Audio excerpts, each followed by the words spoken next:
Hi friends, ಮಸ್ತ್ ಮಗ .comಗೆ ಸ್ವಾಗತ. ನಾನು ಅಮರ್ ಪ್ರಸಾದ್. ಸ್ನೇಹಿತರೆ, ಬ್ರಿಟನ್ ಮೆಟ್ರೋ ಟ್ರೈನ್ ಬಿಡ್ತು. ಭಾರತದಲ್ಲೂ ಕೂಡ ಸಿಕ್ಕಾಪಟ್ಟೆ ಮೆಟ್ರೋ ಟ್ರೈನ್ಗಳು ಬರ್ತಾ ಇದೆ. ಬುಲೆಟ್ ಟ್ರೈನ್ ಕೆಲಸ ಕೂಡ ನಡೀತಾ ಇದೆ. ಜಪಾನ್ ಅಂತೂ ಬುಲೆಟ್ ಟ್ರೈನ್ ನ ಪಿತಾಮಹನೇ ಆಗಿ ಹೋಗಿದೆ. ಅಷ್ಟು ಮಾತ್ರ ಅಲ್ಲ, ಚೈನಾ, ಕೊರಿಯಾ, ಜಪಾನ್ಗಳು ಮ್ಯಾಗ್ಲೆವ್ ಟ್ರೈನ್ಗಳ ಕಮರ್ಷಿಯಲ್ ಬಳಕೆಗೆ ಪರೀಕ್ಷೆಗಳನ್ನ ಕೂಡ ಶುರು ಮಾಡಿವೆ. ಇವೆಲ್ಲ ಭೂಮಿ ಮೇಲೆ ಓಡ್ತಿರೋ ರೈಲುಗಳಾದ್ವು. ಆದ್ರೆ ನಾಸಾ ಇನ್ನೂ ಒಂದು ಹೆಜ್ಜೆ ಮುಂದೆ ಹೋಗಿ ಚಂದ್ರನ ಮೇಲೆ ಮ್ಯಾಗ್ಲೆವ್ ಟ್ರೈನ್ ಗಳನ್ನ ಬಿಡೋಕೆ ಮುಂದಾಗಿದೆ. ರೋವರ್ಗಳ ಬದಲು ಚಕ್ರ ಇಲ್ಲದ ಮ್ಯಾಗ್ಲೆವ್ ಟ್ರೈನ್ ಗಳನ್ನ ಬಳಸೋಕೆ ಮುಂದಾಗಿದೆ. ಹಾಗಿದ್ರೆ ಏನಿದು ಮ್ಯಾಗ್ಲೆವ್? ಚಂದ್ರನ ಮೇಲೆ ರೈಲಿನ ಉಪಯೋಗ ಆದ್ರೂ ಏನು? ಜನರೇ ಇಲ್ಲದೆ ಇರೋ ಚಂದ್ರನಿಗೆ ರೈಲು ಯಾಕೆ? ಯಾರು ಓಡಾಡಕ್ಕೆ ಚಂದ್ರನ ಮೇಲೆ? ಚೀನಾದಲ್ಲಿ ಈಗಾಗಲೇ ಬಳಕೆಯಲ್ಲಿರೋ ಈ ಟ್ರೈನ್ಗಳ ಮರ್ಮ ಏನು? ಚಕ್ರ ಇಲ್ಲದೆ ಅದು ಹೇಗೆ ಇವು ಮುಂದಕ್ಕೆ ಚಲಿಸ್ತವೆ? ಇದೆಲ್ಲವನ್ನ ಎಕ್ಸ್ಪ್ಲೇನ್ ಮಾಡ್ತೀವಿ. ಕಡೆ ತನಕ ಮಿಸ್ ಮಾಡಿದೆ ನೋಡಿ. ಸ್ನೇಹಿತರೆ, ಸ್ಟಾರ್ ವಾರ್ಸ್ ಸೀರೀಸ್ ಅಲ್ಲಿ ಅಥವಾ ಇತರ ಕೆಲವು ಹಾಲಿವುಡ್ ಸೈಫೈ ಸಿನಿಮಾಗಳಲ್ಲಿ ಚಕ್ರ ಇಲ್ಲದೆ ಗಾಳಿಯಲ್ಲಿ ತೇಲೋ ವಾಹನಗಳನ್ನ ನೋಡಿರ್ತೀವಿ. ಅದೇನ್ ಮಹಾಭಾರತದ ಕಮರ್ಷಿಯಲ್ ಸಿನಿಮಾಗಳಲ್ಲೂ ಕೂಡ ಸ್ಟಂಟ್ ಸೀನ್ಗಳಲ್ಲಿ ಕಾರು, ಬಸ್ಗಳು ಹಾರ್ತವೆ ಜಾಡಿಸಿ ಒದ್ದಾಗ ಅಂತ ನೀವು ಹೇಳಬಹುದು. ಅಷ್ಟೇ ಯಾಕೆ, ಫೈಟರ್ ಜೆಟ್ ಅಥವಾ ಹೆಲಿಕಾಪ್ಟರ್, ವಿಮಾನಗಳೆಲ್ಲ ಗಾಳಿಯಲ್ಲಿ ತೇಲ್ತಾವಲ್ಲ ಅಂತ ಕೇಳಬಹುದು. ಆದ್ರೆ ವಿಮಾನಗಳಿಗೆ ಥ್ರಸ್ಟ್ ಕೊಡೋಕೆ ಶಕ್ತಿಯುತ ಎಂಜಿನ್ಸ್ ಇರ್ತವೆ, ರೋಟರ್ಗಳಿರ್ತವೆ. ಆದ್ರೆ ಎಂಜಿನ್ ಬಳಸದೆ, ರೋಟರ್ ಬಳಸದೆ ಒಂದು ವಸ್ತುವನ್ನ ಗಾಳಿಯಲ್ಲಿ ತೇಲುವಂತೆ ಮಾಡೋಕೆ ಇನ್ನೊಂದು ಆಪ್ಷನ್ ಇದೆ. ಅದೇ ಮ್ಯಾಗ್ಲೆವ್, ಮ್ಯಾಗ್ನೆಟಿಕ್ ಲ್ಯಾವಿಟೇಷನ್ ಟೆಕ್ನಾಲಜಿ. ಮ್ಯಾಗ್ನೆಟಿಕ್ ಲ್ಯಾವಿಟೇಷನ್ ಸ್ನೇಹಿತರೆ, ಮ್ಯಾಗ್ನೆಟ್ ಅಥವಾ ಅಯಸ್ಕಾಂತಗಳನ್ನ ನೀವೆಲ್ಲ ನೋಡೇ ಇರ್ತೀರಾ. ಪ್ರತಿದಿನ ಬಳಕೆ ಮಾಡ್ತಾನೂ ಇರ್ತೀರಾ, ಬೇರೆ ಬೇರೆ ಉಪಕರಣಗಳಲ್ಲಿ, ಬೇರೆ ಬೇರೆ ರೀತಿಯಲ್ಲಿ. ಈಗ ನೀವು ವರದಿ ಕೇಳ್ತಾ ಇರೋ ಇಯರ್ಫೋನ್, ಹೆಡ್ಫೋನ್, ಇಯರ್ಪಾಡ್, ಸ್ಪೀಕರ್ಗಳಲ್ಲಿ, ನಿಮ್ಮನೆ ಫ್ರಿಜ್ ನ ಡೋರ್ ಅಲ್ಲಿ, ನಿಮ್ಮ ಡಿವೈಸ್ ಗಳ ಮೆಮೊರಿ ಯೂನಿಟ್ ಅಲ್ಲಿ, ಮಕ್ಕಳ ಆಟಿಕೆಗಳಲ್ಲಿ ಮ್ಯಾಗ್ನೆಟ್ ಇರುತ್ತೆ. ಈ ಮ್ಯಾಗ್ನೆಟ್ ನ ಆಪೋಸಿಟ್ ಪೋಲ್ಗಳು ಅಟ್ರಾಕ್ಟ್ ಮಾಡ್ತವೆ, ಅಂದ್ರೆ ಒಂದಕ್ಕೊಂದು ಅಂಟ್ಕೊಳ್ತವೆ. ಏನೋ ಲೈಕ್ ಪೋಲ್ಗಳು ಅಂದ್ರೆ ನಾರ್ತ್ ನಾರ್ತ್, ಸೌತ್ ಸೌತ್ ಪೋಲ್ಗಳು ಹತ್ರ ಬಂದಾಗ ಮ್ಯಾಗ್ನೆಟ್ಗಳು ರಿಪೆಲ್ ಆಗ್ತವೆ, ಅಂದ್ರೆ ದೂರ ಹೋಗ್ತವೆ. ಈ ಅನ್ಲೈಕ್ ಪೋಲ್, ಲೈಕ್ ಪೋಲ್ ಅನ್ನೋ ಪದಗಳನ್ನ ತಲೆಯಲ್ಲಿ ರೆಕಾರ್ಡ್ ಮಾಡಿಟ್ಕೊಂಡ್ಬಿಡಿ ಈಗಲೇ, ಯಾಕಂದ್ರೆ ಇದು ಅರ್ಥ ಆದ್ರೇನೆ ಮ್ಯಾಗ್ಲೆವ್ ಅರ್ಥ ಆಗೋದು. ಸ್ನೇಹಿತರೆ, ಎರಡು ಮ್ಯಾಗ್ನೆಟ್ಗಳನ್ನ ಒಂದರ ಮೇಲೆ ಒಂದು ಲೈಕ್ ಪೋಲ್ಸ್ ಎದುರು ಬದಲಾಗಿ ಸೌತ್ಗೆ ಸೌತ್, ನಾರ್ತ್ಗೆ ನಾರ್ತ್ ಅನ್ನ ಮುಖ ಮಾಡಿ ಇಟ್ಟಾಗ್ಲೂ ಕೂಡ ಅಂಟುಕೊಳ್ಳಲ್ಲ, ದೂರಕ್ಕೆ ತಳ್ತವೆ. ಗ್ಯಾಪ್ ಕ್ರಿಯೇಟ್ ಆಗುತ್ತೆ ಮಧ್ಯದಲ್ಲಿ. ಅಂದ್ರೆ ಮೇಲಿರೋ ಮ್ಯಾಗ್ನೆಟ್ ಗಾಳಿಯಲ್ಲಿ ತೇಲುತ್ತೆ, ಲ್ಯಾವಿಟೇಟ್ ಮಾಡುತ್ತೆ. ಯಾಕಂದ್ರೆ ಕೆಳಗಿರೋ ಮ್ಯಾಗ್ನೆಟ್ ನ ಲೈಕ್ ಪೋಲ್ ಹಾಗೂ ಮೇಲಿನ ಮ್ಯಾಗ್ನೆಟ್ ನ ಲೈಕ್ ಪೋಲ್ ಎದುರು ಬದಲಾಗಿರೋದ್ರಿಂದ ಮೇಲಿನ ಮ್ಯಾಗ್ನೆಟ್ ಕೆಳಗೆ ಕೂರಕ್ ಆಗಲ್ಲ. ಇದೇ ಮ್ಯಾಗ್ನೆಟಿಕ್ ಲ್ಯಾವಿಟೇಷನ್, ಇದೇ ಮ್ಯಾಗ್ಲೆವ್. ಆಗಲೇ ಹೇಳಿದ ಹಾಗೆ ಚೈನಾ, ಜಪಾನ್, ಕೊರಿಯಾಗಳಲ್ಲಿ ಮ್ಯಾಗ್ಲೆವ್ ಟ್ರೈನ್ಗಳು ಬಳಕೆಯಲ್ಲಿವೆ. ಜರ್ಮನಿಯಲ್ಲಿ ಕಮರ್ಷಿಯಲ್ ಆಗಿ ಬಳಸ್ತಾ ಇಲ್ಲ ಅಂದ್ರೂ ಟೆಸ್ಟಿಂಗ್ ಟ್ರೈನ್ಗಳಿವೆ. ಚಕ್ರ ಇಲ್ಲದೆ ಇರೋದ್ರಿಂದ ಘರ್ಷಣೆ ಕೂಡ ಇಲ್ಲವಾಗಿ ಬುಲೆಟ್ ಟ್ರೈನ್ ಗಿಂತ ವೇಗವಾಗಿ ನುಗ್ಗುತ್ತವೆ. ಚೀನಾದಲ್ಲಿ ಮ್ಯಾಗ್ಲೆವ್ ಟ್ರೈನ್ ಗಂಟೆಗೆ 431 ಕಿಲೋಮೀಟರ್ ಸ್ಪೀಡ್ ನಲ್ಲಿ ಲ್ಯಾವಿಟೇಟ್ ಮಾಡಿದೆ. ಇದು ಆಪರೇಷನಲ್ ಕೂಡ ಹೌದು. ಇನ್ನು ಜಪಾನ್ 603 ಕಿಲೋಮೀಟರ್ ವೇಗದ ಮ್ಯಾಗ್ಲೆವ್ ಟ್ರೈನ್ ಅನ್ನ ಟೆಸ್ಟ್ ಮಾಡಿದೆ. ಇದೀಗ ಈ ಪ್ರಿನ್ಸಿಪಲ್ ಇಟ್ಕೊಂಡು ನಾಸಾ ಚಂದ್ರನ ಮೇಲೆ ಮೊದಲ ರೈಲ್ವೆ ಸ್ಟೇಷನ್ ಅನ್ನೇ ನಿರ್ಮಾಣ ಮಾಡೋಕೆ ಹೊರಟಿದೆ. ಹಾಗಿದ್ರೆ ಬನ್ನಿ, ಮೊದಲು ಈ ಮ್ಯಾಗ್ಲೆವ್ ಟ್ರೈನ್ಗಳು ಹೇಗೆ ವರ್ಕ್ ಆಗ್ತವೆ ಅಂತ ಕ್ವಿಕ್ ಆಗಿ ನೋಡೋಣ. ಎಲೆಕ್ಟ್ರೋಮ್ಯಾಗ್ನೆಟಿಕ್ ಪ್ರೊಪಲ್ಷನ್ ಸ್ನೇಹಿತರೆ, 100 ಟನ್ ತೂಕದ ಟ್ರೈನ್ಗಳಿಗೆ ಬೇಕಾದಷ್ಟು ಮ್ಯಾಗ್ನೆಟ್ ಗಳನ್ನ ಉತ್ಪಾದನೆ ಮಾಡಕ್ಕಾಗಲ್ಲ. ಆದ್ರೆ ಹೆಚ್ಚಿನ ಕಬ್ಬಿಣ ಮತ್ತು ಉಕ್ಕನ್ನ ಉತ್ಪಾದನೆ ಮಾಡಬಹುದು.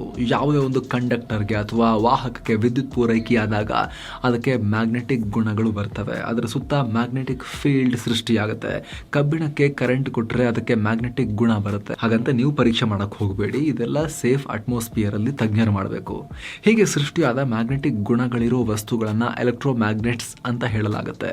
ನಾವು ರೈಲ್ವೆ ಕಂಬಿಗಳಿಗೆ ವಿದ್ಯುತ್ ಕೊಟ್ಟು ಅದಕ್ಕೆ ಮ್ಯಾಗ್ನೆಟಿಕ್ ಗುಣವನ್ನ ತರಬಹುದು. ಅದೇ ರೀತಿ ರೈಲಿನ ಬೋಗಿಗಳ ಅಡಿಯಲ್ಲೂ ಚಕ್ರಗಳ ಬದಲಿಗೆ ಕಂಬಿಗಳನ್ನ, ಕಾಯಿಲ್ಗಳನ್ನ ಹಾಕಿ ಅದಕ್ಕೂ ಮ್ಯಾಗ್ನೆಟಿಕ್ ಫೀಲ್ಡ್ ಕೊಡಬಹುದು. ಅವೆರಡರಲ್ಲೂ ಲೈಕ್ ಪೋಲ್ಸ್ ಅಂದ್ರೆ ನಾರ್ತ್ ನಾರ್ತ್, ಸೌತ್ ಸೌತ್ ಪೋಲ್ಗಳಿರುವಂತೆ ನೋಡಿಕೊಂಡ್ರೆ ರೈಲು ಟ್ರ್ಯಾಕ್ ನಿಂದ ಮೇಲಕ್ಕೆ ಏಳಲೇಬೇಕು. ಈಗ ನಿಮ್ಮ ಸ್ಕ್ರೀನ್ ಮೇಲೆ ಕಾಣ್ತಿರೋ ಡಯಾಗ್ರಾಮ್ನ ಸ್ವಲ್ಪ ಗಮನಿಸಿ. ರೈಲಿನ ಬೋಗಿಯ ತಳದಲ್ಲಿ ಹಾಗೆ ಅದರ ಕೆಳಗಿರೋ ಟ್ರ್ಯಾಕ್ನಲ್ಲಿ ನಾರ್ತ್ ಪೋಲ್ ಇದೆ. ಈ ಕಂಡೀಷನ್ನಲ್ಲಿ ರೈಲು ಟ್ರ್ಯಾಕ್ನಿಂದ ಸುಮಾರು 1 ಸೆಂಟಿಮೀಟರ್ ವರೆಗೆ ಮೇಲೆದ್ದು ಗಾಳಿಯಲ್ಲಿ ತೇಲೋಕೆ ಶುರು ಮಾಡುತ್ತೆ. ಮೇಲೇನೋ ಎದ್ದಾಯಿತು, ಈಗ ಮುಂದಕ್ಕೆ ನುಗ್ಗೋದು ಹೇಗೆ? ಇದಕ್ಕೆ ಎರಡನೇ ಡಯಾಗ್ರಾಮ್ ಗಮನಿಸಿ. ಟ್ರೈನ್ನ ಸೈಡ್ನಲ್ಲೂ ಪ್ರತಿ ಬೋಗಿಯಲ್ಲೂ ನಾರ್ತ್ ಸೌತ್ ಪೋಲ್ಗಳಿವೆ. ಅದೇ ರೀತಿ ಟ್ರ್ಯಾಕ್ನ ಸೈಡ್ನಲ್ಲೂ ನಾರ್ತ್ ಸೌತ್ ಪೋಲ್ಗಳಿವೆ. ಹೀಗಾಗಿ ಬೋಗಿಯ ನಾರ್ತ್ ಪೋಲ್ ಟ್ರ್ಯಾಕ್ನ ನಾರ್ತ್ ಪೋಲ್ ಬಳಿ ಬಂದಾಗ ಅದು ರಿಪೆಲ್ ಆಗಿ ಮುಂದಕ್ಕೆ ಹೋಗಲೇಬೇಕಾಗತ್ತೆ. ಆದರೆ ಈ ರೀತಿ ಟ್ರೈನ್ ಸ್ವಲ್ಪ ಮುಂದಕ್ಕೆ ಹೋದಾಗ ಟ್ರೈನ್ನಲ್ಲಿರೋ ನಾರ್ತ್ ಪೋಲ್ಗೆ ಟ್ರ್ಯಾಕ್ನಲ್ಲಿರೋ ಸೌತ್ ಪೋಲ್ ಕಾಂಟ್ಯಾಕ್ಟ್ ಸಿಕ್ಕಿ ಮತ್ತೆ ಸ್ಲೋ ಆಗಲ್ವಾ ಅಂತ ನಿಮಗೆ ಡೌಟ್ ಬರ್ಬೋದು. ಆದರೆ ಸ್ನೇಹಿತರೆ, ಟ್ರ್ಯಾಕ್ನಲ್ಲಿರೋ ಪೋಲ್ಗಳನ್ನು ಬದಲಾಯಿಸ್ಬೋದು.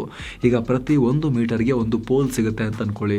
ನಾರ್ತ್ ಸೌತ್ ಆ ತರ ಇರುತ್ತೆ. ಮೊದಲಿಗೆ ನಾರ್ತ್ ಸೌತ್ ಇಂಟರಾಕ್ಷನ್ ಆಗಿ ಟ್ರೈನ್ 1 ಮೀಟರ್ ಮುಂದಕ್ಕೆ ಹೋಯ್ತು ಅಂತ ಅನ್ಕೊಳ್ಳಿ. ಅಷ್ಟೊತ್ತಿಗೆ ಮುಂದೆ ಟ್ರ್ಯಾಕ್ ನಲ್ಲಿರೋ ಸೌತ್ ಪೋಲ್ ಅನ್ನ ನಾರ್ತ್ ಪೋಲ್ ಆಗಿ ಬದಲಾಯಿಸಲಾಗುತ್ತೆ, ಸ್ವಿಚ್ ಮಾಡಲಾಗುತ್ತೆ. ಯಾಕಂದ್ರೆ ಅದು ಮ್ಯಾಗ್ನೆಟ್ ಅಂತೂ ಅಲ್ಲ, ಎಲೆಕ್ಟ್ರೋಮ್ಯಾಗ್ನೆಟ್. ಅದನ್ನ ಯಾವಾಗ ಬೇಕಾದ್ರೂ ಯಾವ ಪೋಲ್ಗಾದ್ರೂ ಟರ್ನ್ ಮಾಡ್ಬೋದು. ಸೊ ಪ್ರತಿ ಬಾರಿ ಬೋಗಿಗಳಿಗೆ ಲೈಕ್ ಪೋಲೆ ಸಿಗ್ತಾ ಹೋದರೆ ಅದು ಮೂವ್ ಆಗ್ತಾನೆ ಹೋಗುತ್ತೆ. ಸೈಡ್ ವಾಲ್ನಲ್ಲಿ ಎಷ್ಟು ವೇಗವಾಗಿ ಪೋಲ್ಗಳು ಸ್ವಿಚ್ ಆಗ್ತಾವೋ ಅಷ್ಟು ಫಾಸ್ಟಾಗಿ ಟ್ರೈನ್ ಮೂವ್ ಆಗುತ್ತೆ. ಸ್ವಿಚಿಂಗ್ ಸ್ಲೋ ಆದರೆ ಟ್ರೈನು ಸ್ಲೋ ಆಗುತ್ತೆ. ಸೈಡ್ ವಾಲ್ಗೆ ಪವರ್ ಕೊಡದೆ ಆಫ್ ಮಾಡಿದ್ರೆ ಟ್ರೈನ್ ಕೂಡ ನಿಂತು ಹೋಗುತ್ತೆ, ಕೇವಲ ತೇಲ್ತಾ ಇರುತ್ತೆ. ಸೊ ಇಲ್ಲಿ ಆಕ್ಸಲರೇಟರ್, ಬ್ರೇಕ್, ಟ್ರೈನ್ಗೆ ದಿಕ್ಕಿನ ಗೈಡೆನ್ಸ್ ಕೊಡೋ ಈ ಎಲ್ಲ ಕೆಲಸವನ್ನ ಸೈಡ್ ವಾಲ್ ಅಥವಾ ಸೈಡ್ ಟ್ರ್ಯಾಕ್ ಮಾಡುತ್ತೆ. ಏನೋ ಲ್ಯಾವಿಟೇಟ್ ಆದ ಟ್ರೈನು ಆಚೆ ಈಚೆ ಹೋಗೋಕೆ ಚಾನ್ಸ್ ಇಲ್ಲ. ಯಾಕಂದ್ರೆ ಟ್ರೈನ್ಗೆ ಅಂಟಿಕೊಂಡಿರೋ ಟ್ರ್ಯಾಕ್ ಅಥವಾ ಕಾಯಿಲ್ ಸುತ್ತ ನೆಲಕ್ಕೆ ಫಿಕ್ಸ್ ಆಗಿರೋ ಟ್ರ್ಯಾಕ್ ಇರುತ್ತೆ. ಅದು ಹೇಗೆ ಅಂದ್ರೆ ಈ ಡಯಾಗ್ರಾಮ್ ನಲ್ಲಿ ನೋಡಿ, ಇಲ್ಲಿ ರೈಲಿನ ಕಾಯಿಲ್ ಆಚೆ ಹೋಗದೆ ಇರೋ ತರ ಸಸ್ಪೆಂಡ್ ಆಗಿದೆ. ಸುತ್ತ ಲೈಕ್ ಪೋಲ್ ಇರೋದ್ರಿಂದ ಯಾವ ಕಡೆಗೂ ಹೋಗದೆ ಮಧ್ಯ ಲ್ಯಾವಿಟೇಟ್ ಆಗ್ತಾ ಇರುತ್ತೆ. ಟ್ರ್ಯಾಕ್ ಬಿಟ್ಟು ಹೊರಗೆ ಹೋಗೋ ಚಾನ್ಸಸ್ ಇರೋದಿಲ್ಲ. ಇನ್ನು ಕೇವಲ ನೆಲದ ಮೇಲಿರೋ ಟ್ರ್ಯಾಕ್ ಅಲ್ಲ, ತಲೆ ಮೇಲೆ ಟ್ರ್ಯಾಕ್ ಇದ್ದು ನೇತಾಡ್ಕೊಂಡು ಹೋಗೋ ಟ್ರೈನ್ಗಳನ್ನ ಕೂಡ ನೀವು ವಿದೇಶಗಳಲ್ಲಿ ಶೂಟ್ ಆದ ಸಾಂಗ್ಗಳಲ್ಲಿ ಗಮನಿಸಿರ್ಬೋದು. ಅವುಗಳಲ್ಲೂ ಕೂಡ ಇದೇ ಪ್ರಿನ್ಸಿಪಲ್ ಯೂಸ್ ಆಗುತ್ತೆ. ಇವುಗಳಿಂದ ಬಹಳ ವೇಗವಾಗಿ ಹೋಗೋ ಅಡ್ವಾಂಟೇಜ್ ಇದ್ರೂ ಕೂಡ ಹೆಚ್ಚಿನ ಸೇಫ್ಟಿ ಇಲ್ಲದೆ ಇರೋದು ಹಾಗೂ ಮೆಟ್ರೋಗಿಂತ ಡಬಲ್ ವಿದ್ಯುತ್ ಬಳಕೆ ಮಾಡೋದ್ರಿಂದ ಹೆಚ್ಚಾಗಿ ಬಳಕೆ ಮಾಡಲಾಗ್ತಿಲ್ಲ. ಆದರೆ ಮನುಷ್ಯ ಶಬ್ದದ ವೇಗದಲ್ಲಿ ಹೋಗೋ ಟ್ರೈನ್ ಕಂಡು ಹಿಡಿತೀನಿ ಅಂದ್ರೆ ಅದು ಮ್ಯಾಗ್ಲೆವ್ನಿಂದ ಮಾತ್ರ ಸಾಧ್ಯ. ಕಾರಣ ಯಾವುದೇ ಫ್ರಿಕ್ಷನ್ ಅಥವಾ ಘರ್ಷಣೆ ಇಲ್ಲದೆ ಚಲಿಸೋಕಾಗೋದು ಮ್ಯಾಗ್ಲೆವ್ನಲ್ಲಿ ಮಾತ್ರ. ಹೈಪರ್ಲೂಪ್ ಕಾನ್ಸೆಪ್ಟ್ ಕೂಡ ಮ್ಯಾಗ್ಲೆವ್ನಿಂದಲೇ ಆಗುತ್ತೆ. ಚಂದ್ರನ ಮೇಲೆ ನಾಸಾ ಮ್ಯಾಗ್ಲೆವ್. ಸ್ನೇಹಿತರೆ, ಅಪೋಲೋ ಮಿಷನ್ಗಳಲ್ಲಿ 6 ಬಾರಿ ಗಗನಯಾತ್ರಿಗಳನ್ನ ಚಂದ್ರನ ಮೇಲೆ ಇಳಿಸಿರೋ ನಾಸಾ ಕೋಲ್ಡ್ ವಾರ್ ಮುಗಿದ ಮೇಲೆ ಚಂದ್ರನ ಬಗ್ಗೆ ಅಷ್ಟೊಂದು ಇಂಟ್ರೆಸ್ಟ್ ತೋರಿಸಲಿಲ್ಲ. ಆದ್ರೆ ಈಗ ಮತ್ತೆ ಸ್ಪೇಸ್ ರೇಸ್ ಶುರುವಾಗಿದ್ದು ಭಾರತ ಸೇರಿ ಒಂದಾದ್ಮೇಲೆ ಒಂದು ದೇಶ ಹೊಸ ಸ್ಪೇಸ್ ಮಿಷನ್ ಗಳಿಗೆ ಕೈ ಹಾಕ್ತಿವೆ. ಇದೇ ಕಾರಣಕ್ಕೆ ಅಮೆರಿಕ ತನ್ನ ಹೊಸ ಕ್ರೂಡ್ ಮಿಷನ್ ನಲ್ಲಿ ಅಂದ್ರೆ ಮಾನವ ಸಹಿತ ಮಿಷನ್ ನಲ್ಲಿ ಚಂದ್ರನ ಮೇಲೆ ಹಂತ ಹಂತವಾಗಿ ಹಲವು ಸಂಶೋಧನೆಗಳನ್ನ ಮಾಡೋಕೆ ಬೇಕಾದ ಒಂದಷ್ಟು ಪ್ರಿಪರೇಷನ್ ಮಾಡೋಕೆ ಪ್ಲಾನ್ ಹಾಕಿದೆ. ಚಂದ್ರನ ಮೇಲೆ ಮೊದಲ ಫಂಕ್ಷನಲ್ ರೈಲ್ವೆ ಸ್ಟೇಷನ್ ನಿರ್ಮಾಣ ಮಾಡೋಕೆ ಪ್ಲಾನ್ ಹಾಕಿದೆ. ಹಾಗಂತ ಇದು ಜನರಿಗೆ ಚಂದ್ರನ ಮೇಲೆ ಟೂರಿಸ್ಟ್ ಸ್ಪಾಟ್ ಗಳನ್ನ ತೋರಿಸೋ ರೈಲ್ವೆ ಲೈನ್ ಅಲ್ಲ, ಮುಂದೆ ನಾಸಾ ರೆಡಿ ಮಾಡ್ಕೊಳ್ಳೋದಾಗಿ ಹೇಳ್ತಿರೋ ಮೂನ್ ಬೇಸ್ ಸುತ್ತಮುತ್ತ ವಸ್ತುಗಳನ್ನ ಪೇಲೋಡ್ಗಳನ್ನ ಸಾಗಿಸೋಕೆ ಬಳಸೋ ಪುಟಾಣಿ ರೈಲುಗಳ ನೆಟ್ವರ್ಕ್. ಇದಕ್ಕಾಗಿ ನಾಸಾ ಒಂದು ಫ್ಲೆಕ್ಸಿಬಲ್ ಫಿಲ್ಮ್ ರೈಲ್ವೆ ಟ್ರ್ಯಾಕ್ ಅನ್ನ ಭೂಮಿಯಲ್ಲೇ ರೆಡಿ ಮಾಡಿ ತಗೊಂಡು ಹೋಗಿ ಚಂದ್ರನ ಮೇಲೆ ಇನ್ಸ್ಟಾಲ್ ಮಾಡುತ್ತೆ. ಫ್ಲೆಕ್ಸಿಬಲ್ ಯಾಕಂದ್ರೆ ಚಂದ್ರನ ಮೇಲ್ಮೈ ಮೇಲೆ ಸದ್ಯಕ್ಕೆ ಗುಂಡಿ ತೆಗೆದು ಕಾಂಕ್ರೀಟ್ ಹಾಕಿ ಟ್ರ್ಯಾಕ್ ರೆಡಿ ಮಾಡಕ್ಕಾಗಲ್ಲ.